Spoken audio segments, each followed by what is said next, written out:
الرجيم بسم الله الرحمن الرحيم عما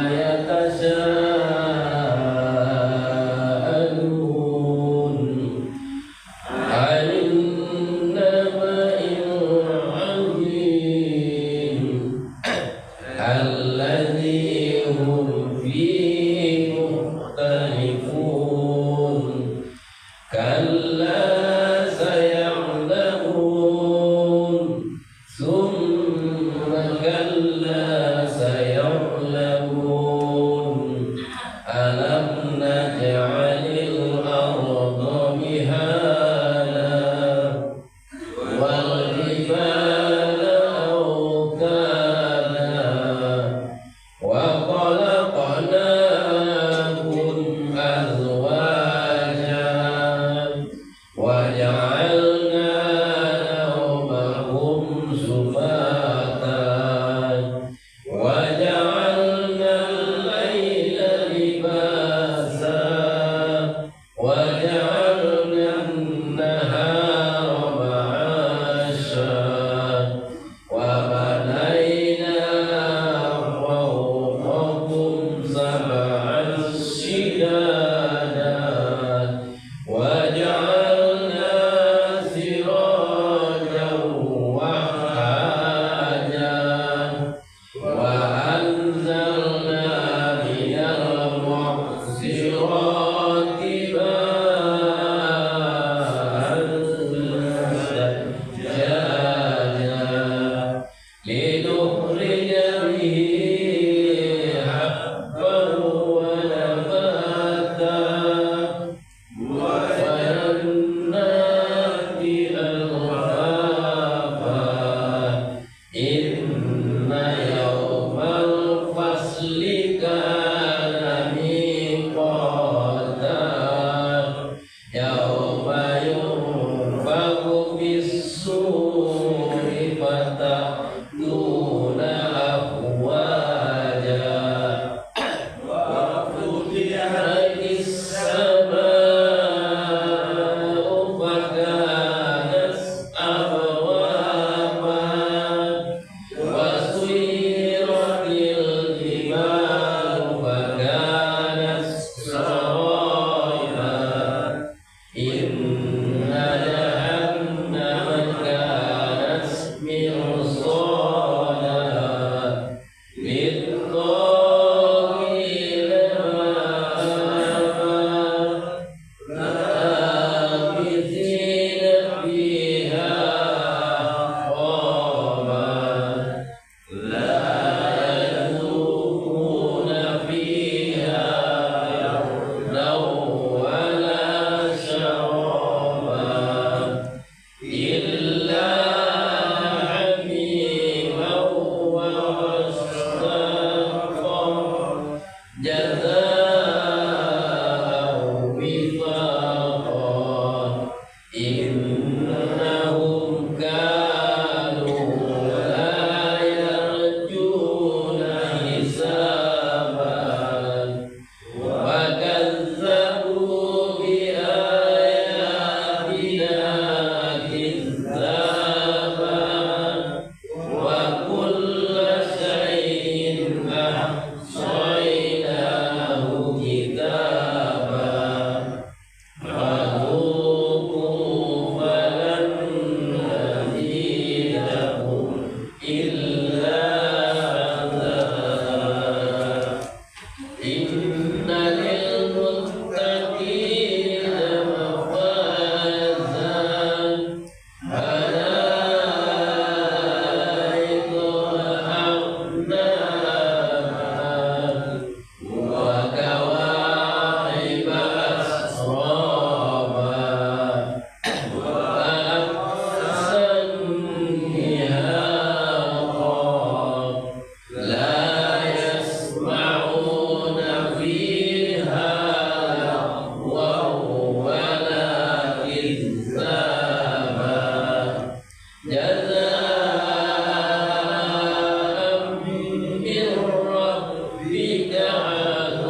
يداه ويقول الكافر يا ليتني كنت ترابا صدق الله العظيم وصدق الرسول النبي الكريم ونحن على ذلك من الشاهدين والساكرين والحمد لله رب العالمين. Bismillahirrahmanirrahim. Dengan nama Allah yang Maha Pengasih lagi Maha Penyayang.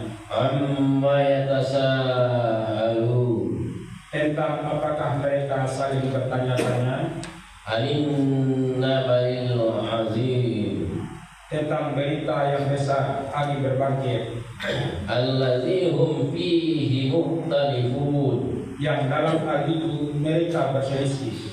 kalla sayaqlamun Tidak, elak mereka akan mengetahui.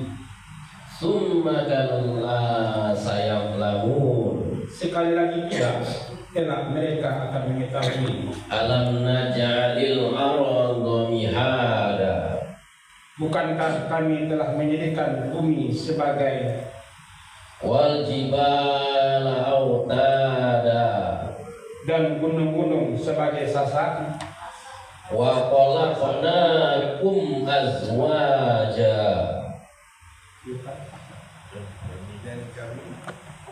dan kami menciptakan kamu berpasang-pasangan, wa ja'alna naumakum subata dan kami menjadikan tidurmu untuk istirahat, wa ja'alna al-laila libasa dan kami menjadikan malam sebagai pakaian, wa ja'alna an-nahara ma'asha dan kami menjadikan siang untuk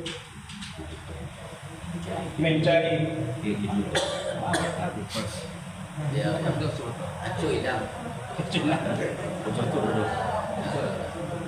dan kami menjadikan siang untuk mencari penghidupan, wa bainana fawqakum sab'an shidada dan kami membangun di atas kamu 7 langit yang kukuh, wa ja'alna sirajan wahhaja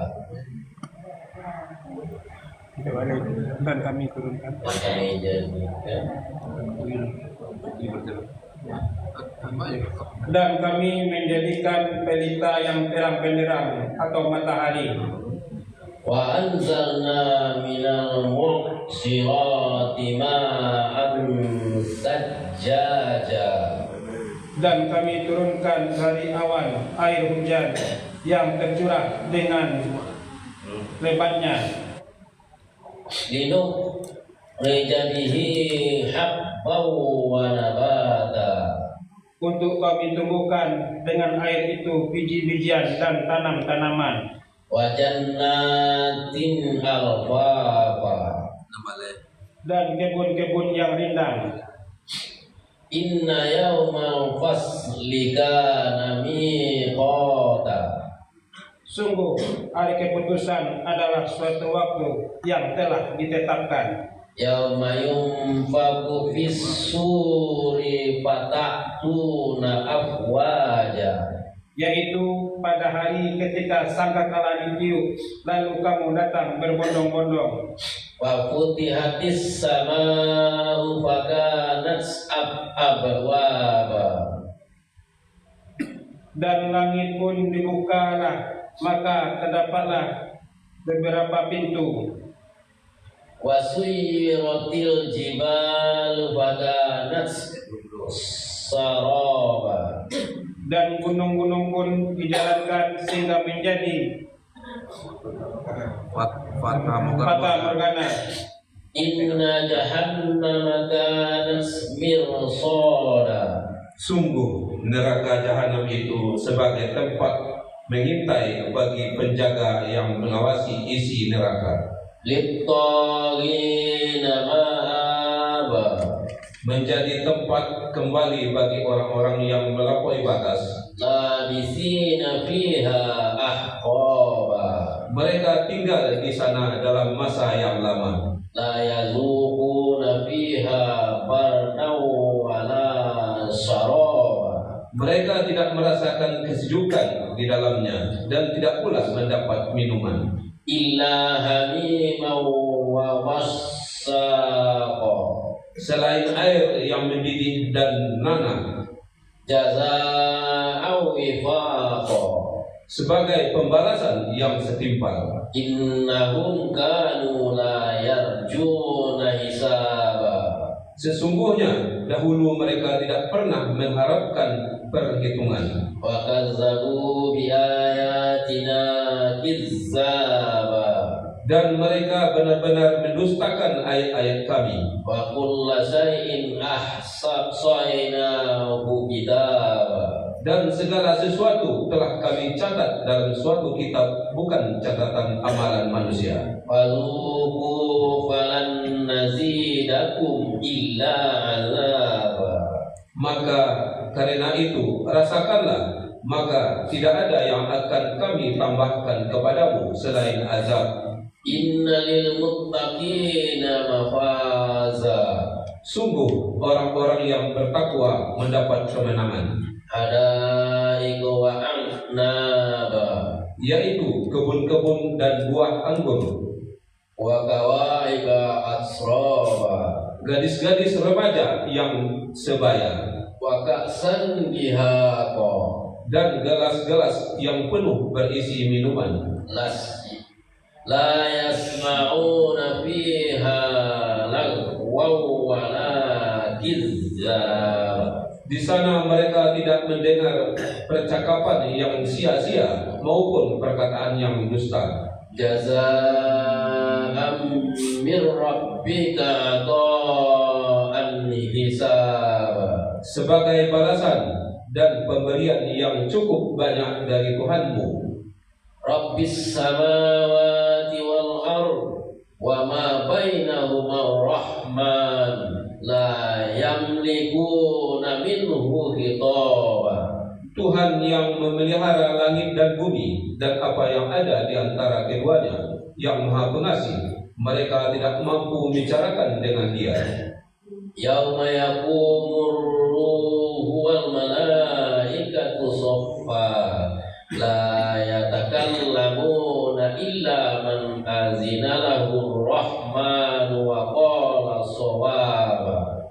Pada hari ketika roh dan para malaikat berdiri bersaf-saf, mereka tidak berkata-kata kecuali siapa yang telah diberi izin kepadanya oleh Tuhan yang Maha Pengasih, dan Dia hanya mengatakan yang benar. Zalikal yaumul haqq, faman syaa'a ittakhadha ila rabbih ma'aba. Itulah hari yang pasti terjadi. Maka barang siapa menghendaki, niscaya dia menempuh jalan kembali kepada Tuhannya. Inna anzarnakum azaban qariba yauma yanzurul mar'u ma qaddamat yadayhi wa yaqulul kafiru ya laitani kuntu turaba. Sesungguhnya kami telah memperingatkan kepadamu orang kafir azab yang dekat pada hari manusia melihat apa yang telah diperbuat oleh kedua tangannya. Dan orang kafir berkata, alangkah baiknya seandainya dahulu aku jadi tanah. Shadaqallahul azim. Maha benar Allah dengan segala firman-Nya.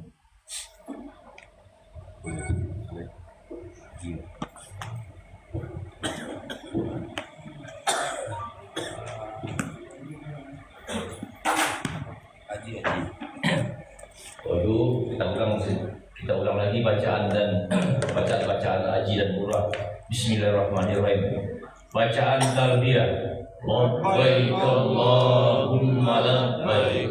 labbaik la syarika lak labbaik innal hamda wan ni'mata laka wal mulk la syarika lak.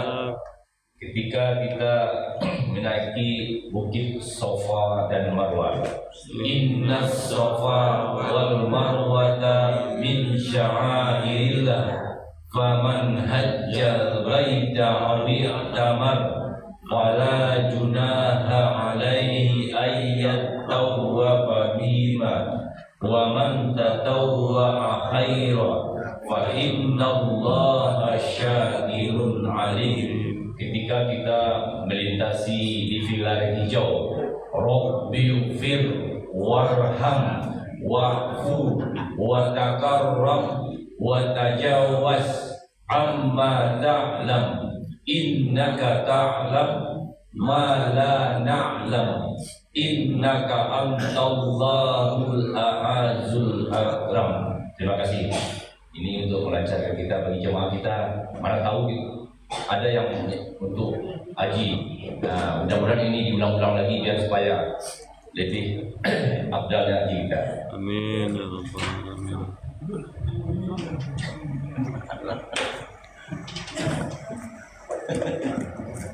Iya, ini bangkit kan? Jantung boleh.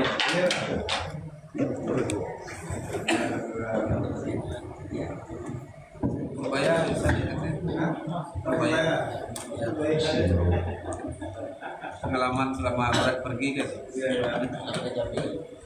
Assalamualaikum warahmatullahi wabarakatuh. Waalaikumsalam warahmatullahi wabarakatuh. Pada pagi hari ini, minggu kita tidak belajar terjemahan Al-Quran, maka 3 kali tetap langsung.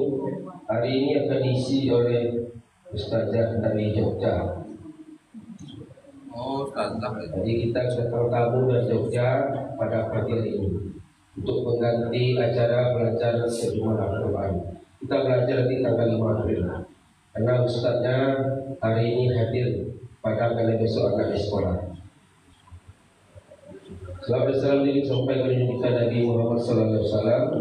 Kepada Allahumma shalli ala Muhammad. Bapak-bapak, Ibu, sudah subuh yang berkah di belakang Allah. Jadi kita minta saja langsung kepada Ibu Ayah Lina untuk menyampaikan tausiahnya pada kami yang hadir. Pada Ibu dipersilakan dengan segala hormat.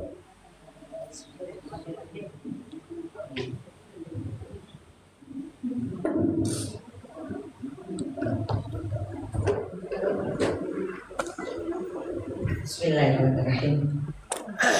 Assalamualaikum warahmatullahi wabarakatuh. Waalaikumsalam warahmatullahi wabarakatuh. Sebelumnya saya mengucapkan minal aizin wal faizin, mohon maaf lahir dan batin. Alhamdulillah di pagi ini saya bisa bertemu lagi kepada jemaah Taibah dalam keadaan sehat.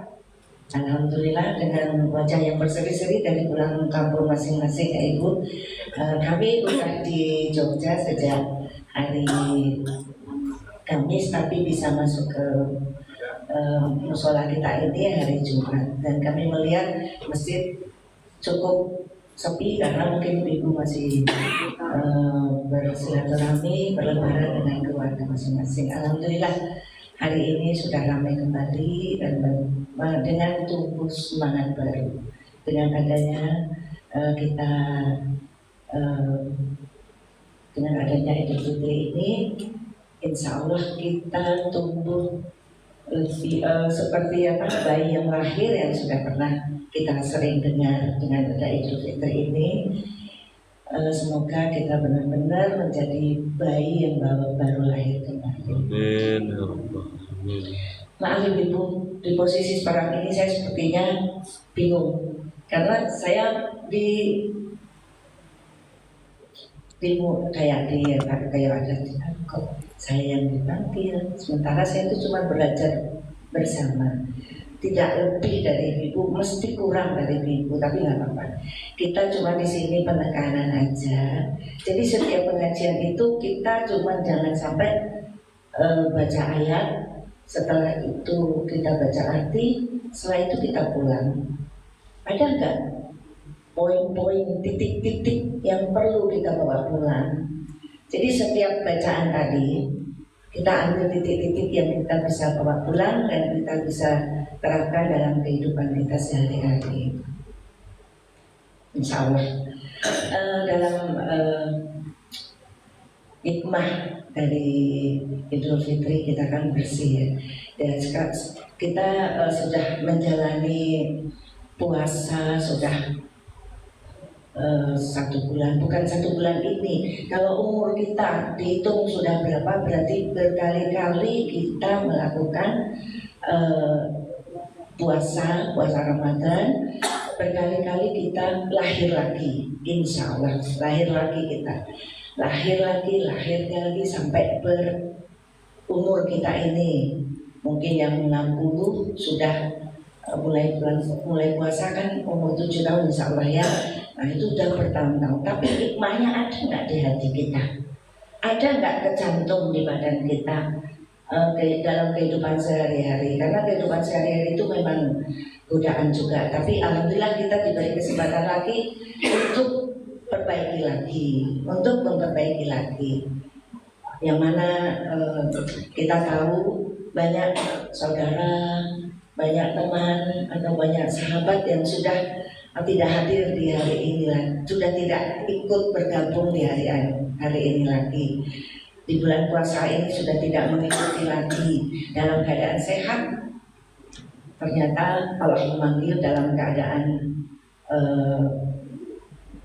takdirnya masing-masing.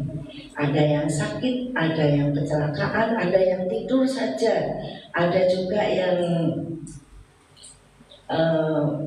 ya macam-macam lah kita bisa tahu ya, dalam kendaraan maupun pokoknya yang kira-kira kita tahu kalau kematian itu sangat dekat dengan kita, sangat dekat sekali. Jadi kita nggak tahu kapan kita itu dipanggil, tapi kita sebagai manusia, sebagai orang muslim, kita sadar dan kita harus siap terus detik ke detik, menit ke menit ya. Makanya kita diperbanyak istighfar, karena istighfar itu memperbarui iman kita. Jadi kalau seandainya kita itu berpuasa, itu puasa itu meningkatkan dari iman menjadi takwa, dari iman menjadi takwa, insya Allah. Apalagi untuk kita alhamdulillah diberi Allah umur yang sampai sekarang dalam keadaan sehat, dalam keadaan masih sehat, masih bisa beraktivitas, sehingga aktivitas kita ini dengan meningkatkan ibadah kita. Contoh, ada seseorang yang ibadahnya itu biasa-biasa saja, tapi setelah dia itu mendapat suatu ujian sakit dan tidak bisa untuk ke masjid. Dia melihat, kenapa setelah saya tidak bisa ke masjid, baru saya ingin ke masjid, sementara kemampuan saya sudah tidak ada lagi. Jadi suatu penyesalan yang sangat berat, sampai dia merangkak untuk harus ke masjid, tidak bisa. Nah, jadi untuk kita semangat. Alhamdulillah, saya sangat bersyukur, saya sangat bahagia dengan saya bisa hadir di musola. Saya juga bisa kenal dengan Ustadz, dan kita jadikan contoh Ustadz yang sehat walafiat. Tidak ada bayangan kita untuk mendahului kita. Ternyata Allah memanggilnya lebih awal. Insya Allah Ustadz kita husnul khotimah.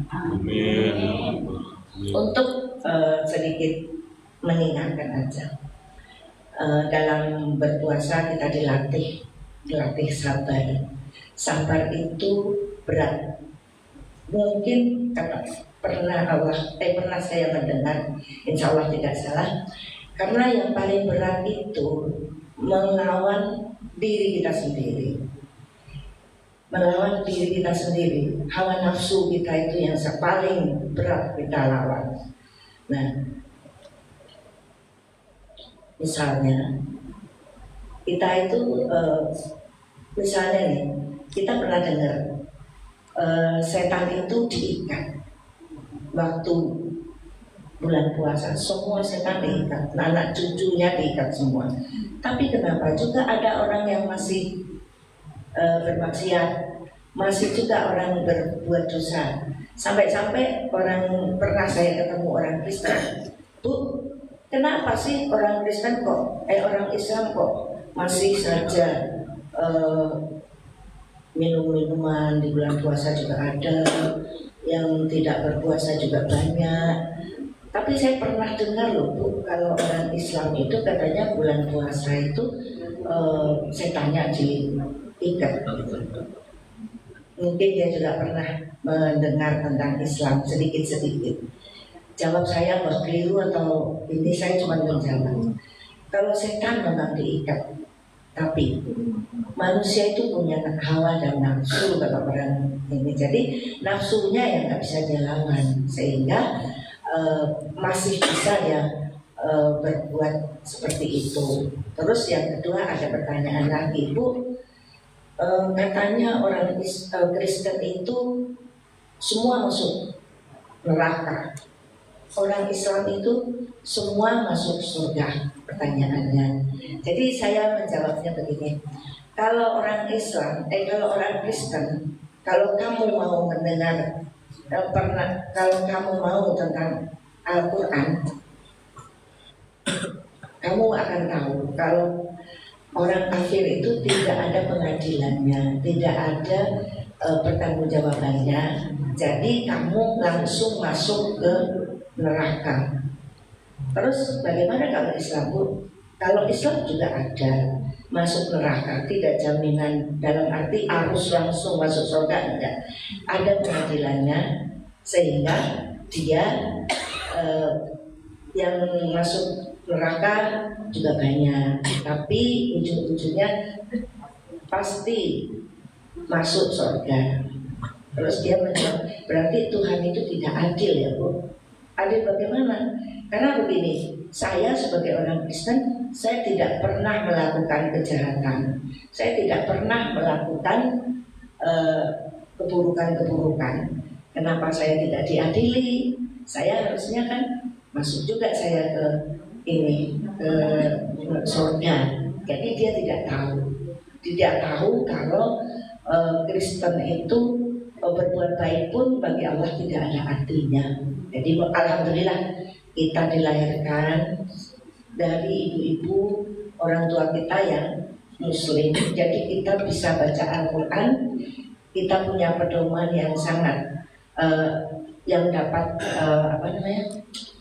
Al-Quran ini yang petunjuk kita yang lurus. Jadi sehingga semuanya itu sudah ada ketegasan-ketegasannya. Jadi dia merasa sepertinya Tuhan tidak adil gitu. Saya masih memberikan semacam arahan ke dia. Terus dia bertanya, sebenarnya yang lebih masuk surga itu orang Kristen, Bu. Karena orang Kristen itu setiap dia berdosa, dia menghadap pastor, dia minta maaf. Nah, dia bilang gitu. Jadi seandainya saya berdosa, saya tebus dosa saya lewat pastor saya, sehingga saya sudah bebas dari dosa. Nah, itu cuma pelajaran bagi kita. Yakinlah, semacam bersyukurlah kita, dan yakinlah kita kalau kita itu dari penduduk surga, insya Allah akan kembali ke surga. Terus untuk yang pernah kita baca tadi, ada beberapa poin yang perlu kita bawa pulang. Insya Allah, yang pertama, di sini Allah sudah menjelaskan kalau untuk ayat ini, setelah kita dengar arti-artinya, ternyata itu keterangan-keterangan langsung dari Allah nih, ya, saya kasih kamu saya beri kamu saya ciptakan bumi dengan seisinya, saya berdirikan gunung, yang mana gunung itu untuk pasak, jadi pasak itu. Saya kasih siang dan malam untuk kamu juga, supaya kamu itu tahu posisinya. Kalau malam tuh kamu harus bagaimana, kalau siang kamu harus bagaimana. Di sini sudah dijelaskan banget dan terang sekali. Juga diterangkan di sini ada hujan. Hujan dikasih, jangan terus langsung kita merasa hujan lagi.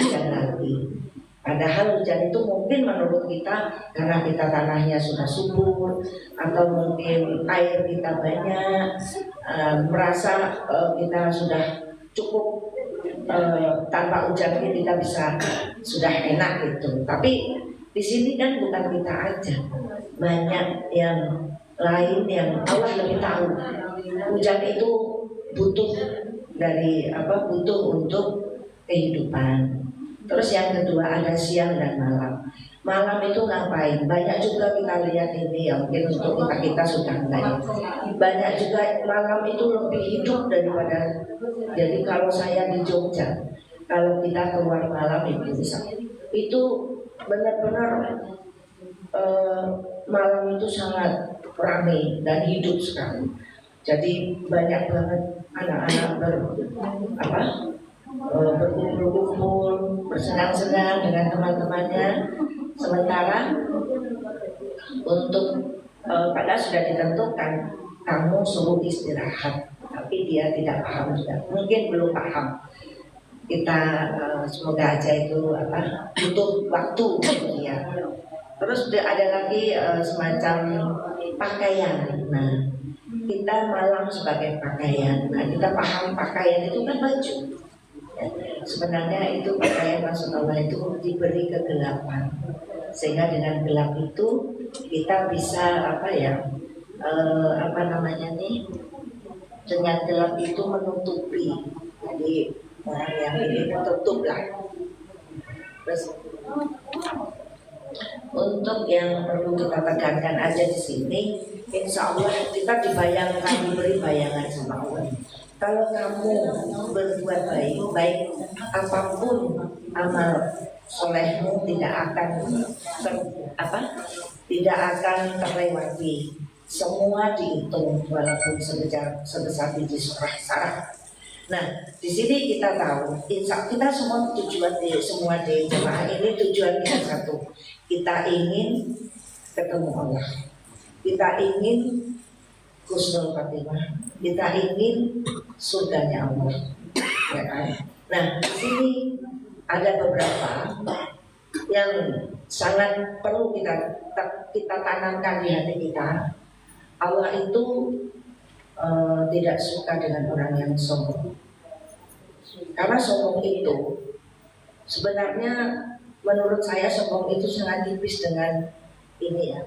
Ada ria itu kan tipis gitu. Kita tidak merasakan.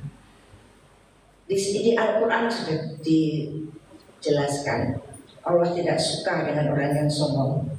Dan nanti di akhirat nanti orang yang sombong itu Allah tidak mau melihatnya. Coba kalau ibu ketemu sama teman atau saudara yang lewat di depan rumah ibu sudah tatap mata, tapi dia membuang muka. Pasti ibu berpikir, kenapa ibu itu kok buang muka ke saya? Kenapa? Apa salah saya? Mesti pertanyaan ibu di dalam hati begitu, merasa tidak enak, merasa pokoknya berpikir. Nah, itu manusia. Dan kalau Allah nanti akan begitu. Kalau kita sholatnya sudah kenceng, puasanya kenceng, sedekahnya kenceng, tapi kalau ada rasa sombong sedikit di hati kita, itu bayangin aja. Kita ingin ketemu Allah, Allah tidak mau ketemu kita, malah malah tidak mau melihat kita.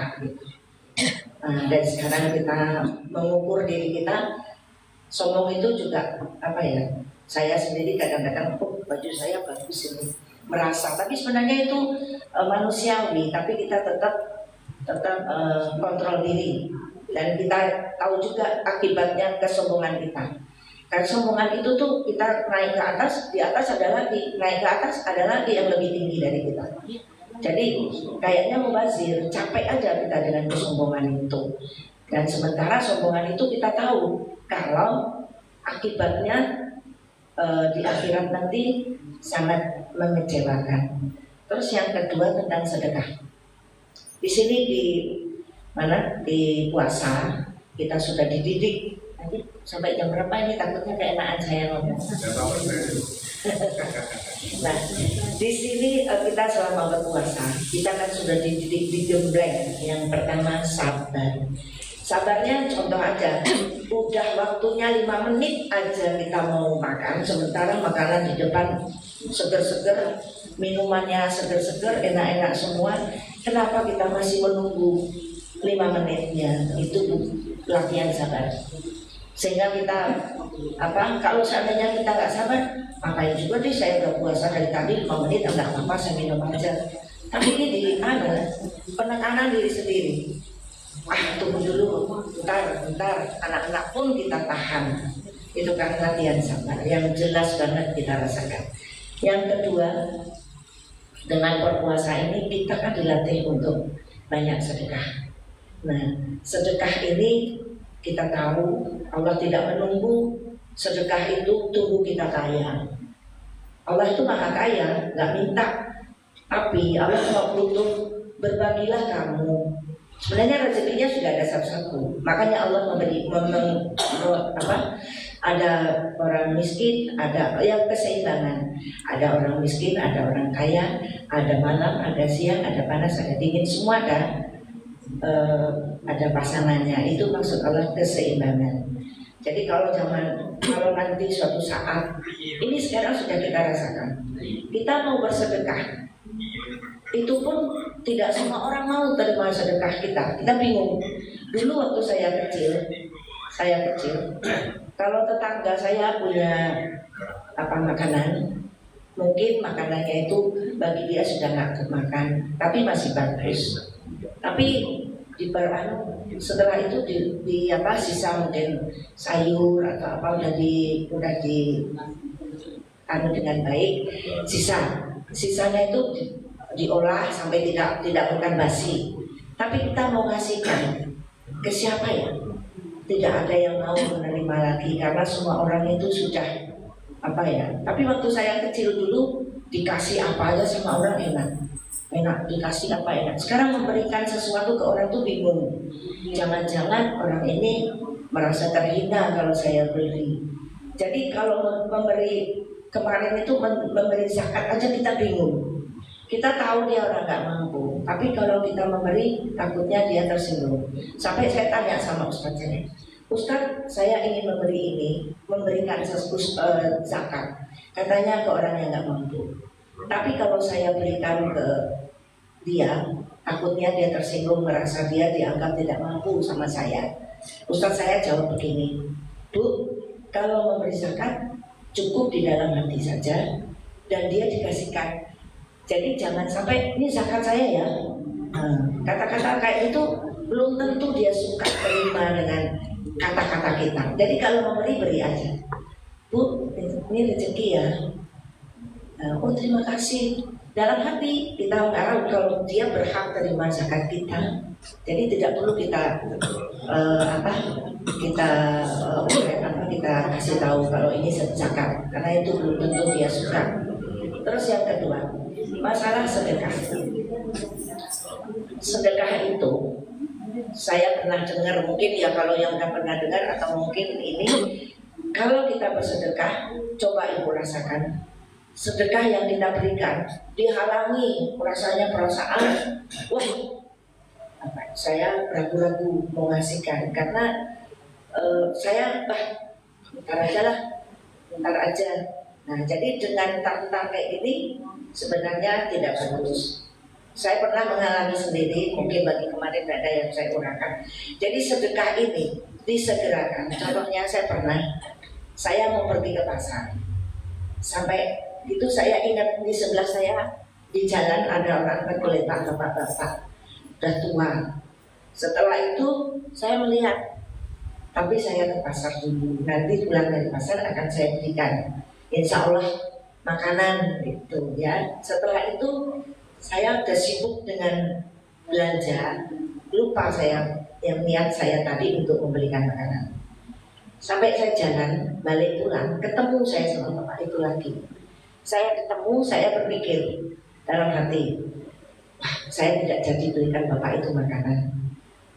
Saya terus berjalan, tapi di dalam bergejolak. Di dalam dompet saya ada uang 50.000 yang sisa gitu kan.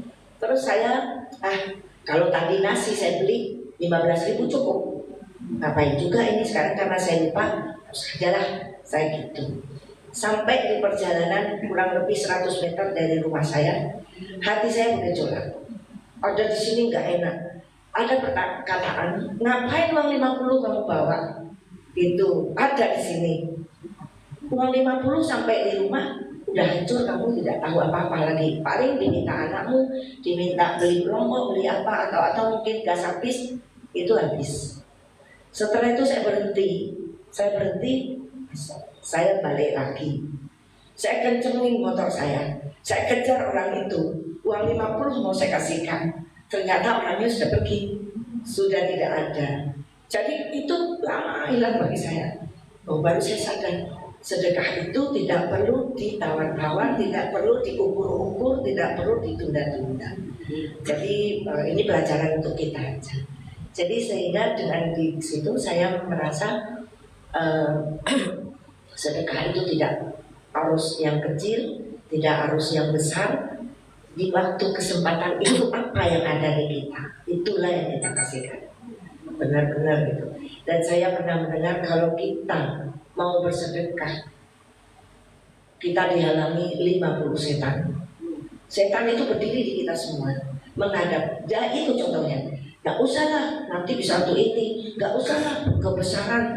Seolah kamu gini, jadi aja terus. Sehingga itu pun semacam kita nggak terasa kalau kita dihalangi itu. Jadi di sini kita dari momen hikmah dari puasa kita ambil. Yang pertama, banyak-banyak bersedekah, tidak usah tunggu kita kaya, karena Allah tidak butuh. Karena Allah sudah maha kaya. Yang kedua, sabar ini nggak gampang. Saya sendiri juga nggak sabar kalau segala sesuatu itu cepat langsung naik dulu, sabar nanti sadarnya belakangan. Nah ini namanya pengendalian diri. Termasuk kita saling memaafkan dalam arti benar-benar dari hati yang paling dalam. Jangan sampai ada semacam ada sesuatu yang masih ada di sini, karena itu percuma kita bawa sampai mati. Paling dari saya cukup sekian dulu untuk Bapak Ibu. Semoga ada hikmahnya. Maaf kalau ada kurangnya. Saya juga belajar. Kita semuanya bukan saya berbagi ilmu. Jadi ilmu itu satu ayat pun perlu kita selesaikan. Ya, begitu Ibu. Assalamualaikum warahmatullahi wabarakatuh. Waalaikumsalam warahmatullahi wabarakatuh.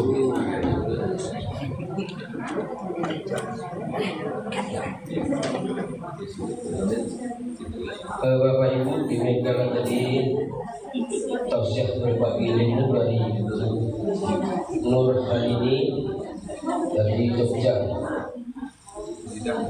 Kunci dulu kok mengarit dalam kota Fakka ngarawi dalam kawan kok ada pe puji kagonan dalam pe murid dan dalam so disusun jari nasa puluh minta ampun kepada Allah, minta maaf kepada jemaah hasanul. Selamat Hari Raya Idul Fitri, mohon maaf dan majid. Dagu pada saya burung darah burung cenderawasih. Cari-cari dulu di Papua.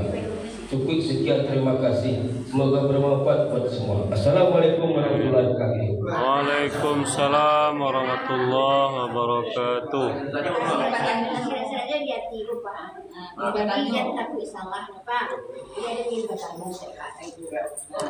Nah, pertanyaan Pak, Ada pertanyaan. Iya, Pak. Bertanya, ada Bu? Untuk Ibu Azam. Assalamualaikum warahmatullahi wabarakatuh. Waalaikumsalam Saya warahmatullahi mohon maaf minta waktu sedikit karena nanti tiba di rumah terasa-rasa. Jadi pada kesempatan ini saya ingin bertanya ya Pak Bu ya, tertuju kepada Ibu Ustazah kita tadi, yaitu tentang zakat dan sedekah.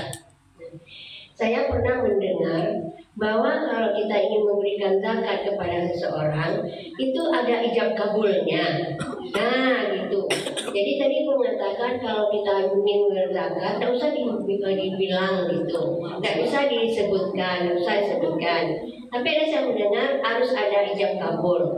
Nah ada nih kita bersalaman sama orang itu ada pelan kita baca, kemudian orang itu juga membalas dengan sesuatu bacaan kalimat gitu. Nah, pertanyaan saya adalah apa bedanya sedekah dengan zakat tersebut? Apakah harus zakat itu kita bacakan ijab kabulnya? Kalau sedekah kan kita bisa kasih sedekah, tidak ada ucapan apa-apa. Yang penting kan sama-sama Allah mengetahui. Zakat juga Allah, kalau niat itu kita berzakat, Allah juga mengetahui. Tetapi apakah benar harus kita bacakan ijab kabulnya zakat tersebut? Terima kasih Bu. Saya mohon Pak Antoni. Bismillahirrahmanirrahim. Insya Allah ini juga berbagi kalau saya salah, nanti kita bisa saya lagi.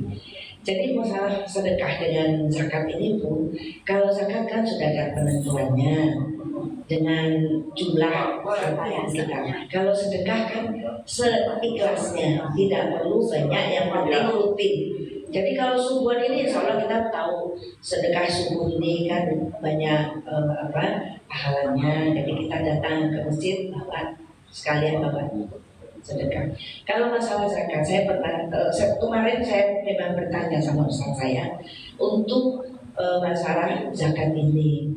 Terus zakat dari ustaz saya bilangnya begini, Ibu, kalau masalah zakat, kalau sudah tidak perlu dilepaskan, tidak perlu dijabulkan. Seperti kita pernah dulu waktu kita sholat subuh, sholat tuh ada ustaz dulu waktu kita kecil, usoli kan gitu. Itu sudah tidak karena Allah Maha Tahu.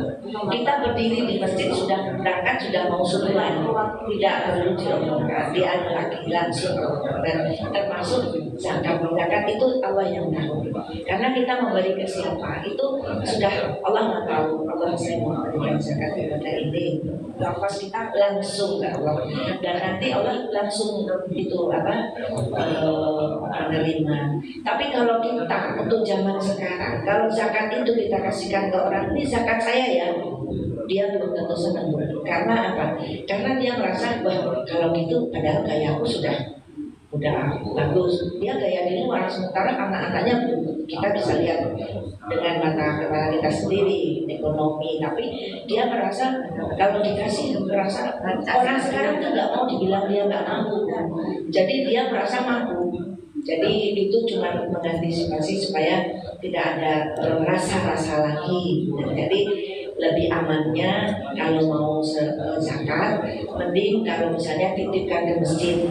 Dari masjid nanti akan disebar kemana ini, mungkin ada semacam pengelolanya. Tapi kalau kita kan datang ke masjid, saya ingin ke orang itu, ya kan? Nah kalau kita ingin ke orang itu ya tidak perlu diomongkan itu zakat saya. Cukup kita langsung kasihkan, tapi kita udah lihat dalam hati kalau ini zakat saya. Iya. Nah, jadi itu sekarang saya tanya. Jadi kalau masalah kayak gitu, jadi saya juga khawatir nanti ada rasa nggak enak di tangga ya Bu ya. Nah, jadi udah kita sekarang tuh bertambah. Jadi kita ini hari ke hari kita harus tambah ilmu kita. Jadi seandainya ilmu kita tuh cuma di situ aja, nah itu sebenarnya kita rugi. Pernah kita dengar ya, kalau kita misalnya biasanya sholat kencang, kalau tahu saya malas ya, berarti kita tidak menuntut orang bodoh katanya. Jadi orang yang ibadahnya itu menurun, nanti dia bodoh.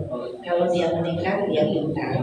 Kalau dia orang itu biasa-biasa saja, berarti ya tidak ada peningkatan. Jadi kita harus tambahin terus. Jadi maaf deh Bang, maaf ya Ibu. Jadi kita itu kalau misalnya baca artinya, kita ambil poin-poinnya di sini dalam kehidupan kita. Oh di sini ya, oh di sini ya. Karena pengertian itu enggak kita ulang lagi nanti. Tapi kalau misalnya dapat terus kita diamkan saja, kita lewati saja seperti baca buku aja, ya, terus tidak berkesan. Jadi kalau berkesan kita ada peningkatan. Jadi kita baca Al-Quran walaupun satu halaman atau satu ayat tadi, terus kita artikan, kita ambil poin-poinnya dari situ. Nah, kita amalkan, kita kembalian ke kita bersyukur, kita terapkan di kehidupan, terus kita sampaikan kalau itu perlu kita sampaikan ke orang. Ya, cuma itu dari saya. Terima kasih. Terima kasih Ibu. Jadi ini merupakan suatu ilmu juga bagi kami dan perubahan-perubahan yang harus kita jalankan. Nah, jadi alhamdulillah ada dapat ilmu pada pagi ini, sehingga untuk berlanjutnya kita tidak usah lagi mengucapkan. Nah, terima kasih Bu, terima kasih Pak, terima kasih. Assalamualaikum. Waalaikumsalam. Nanti secara langsung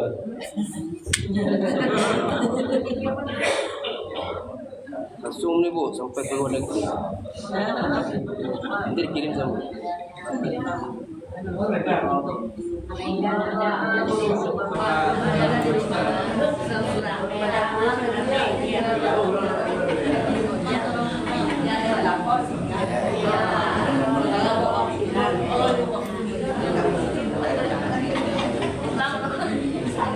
Masalah ini sudah tahu semua, sudah tahu.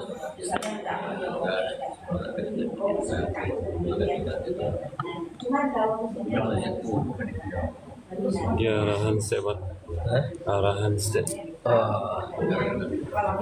Bapak-bapak, ibu-ibu, para pemirsa TV Hidayah di mana saja berada, ini awal kegiatan dari Musola Khatibah Komplek Villa mengawali kegiatannya setelah Idul Fitri bersama Ustazah Nur Alini dari Yogyakarta, berbagi ilmu.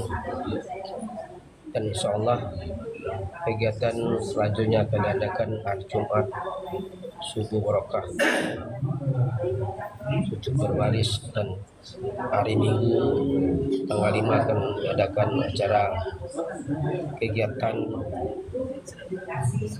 terjemahan Al-Quran bersama Ustaz Novendra. Jadi setelah lebaran ini insya Allah Musola Tibah akan penuh dengan kegiatan-kegiatan yang bermanfaat. Jadi marilah kita bersama-sama pada muslimin dan muslimat di mana saja berada, marilah kunjung dan hadir di kegiatan Musola Tibah Komplek Villa Buena 4, Kelurahan Purwapagang, Kecamatan Nanggalu, Kota Padang. Demikian, mohon maaf lahir dan batin. Selamat Hari Raya Idul Fitri 1440 Hijriah. Assalamualaikum warahmatullahi wabarakatuh. Waalaikumsalam warahmatullahi wabarakatuh.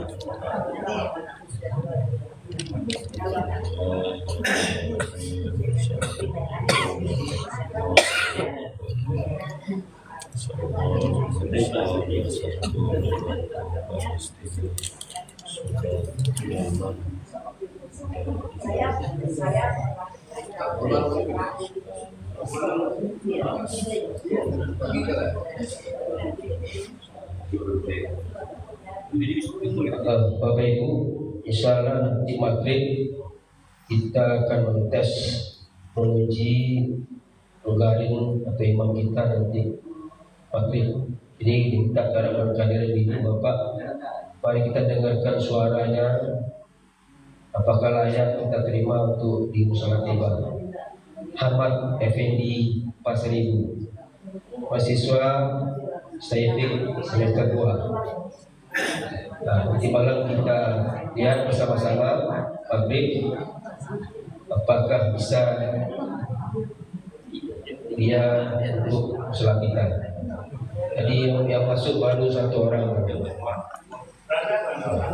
Untuk Anda diistirahatkan Pak, kena untuk berobat.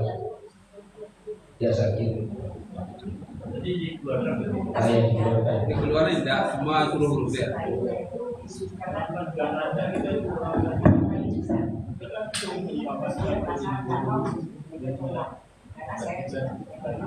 Karena kau lagi kau ada semua.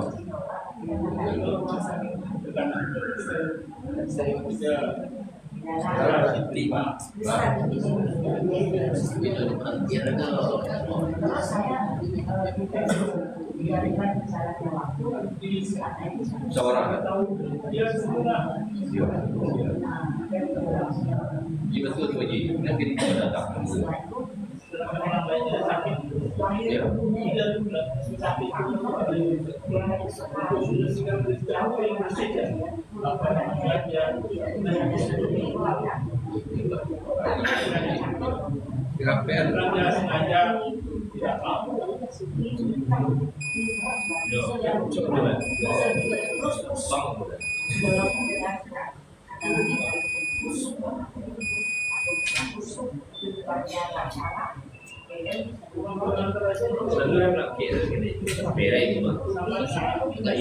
Ya.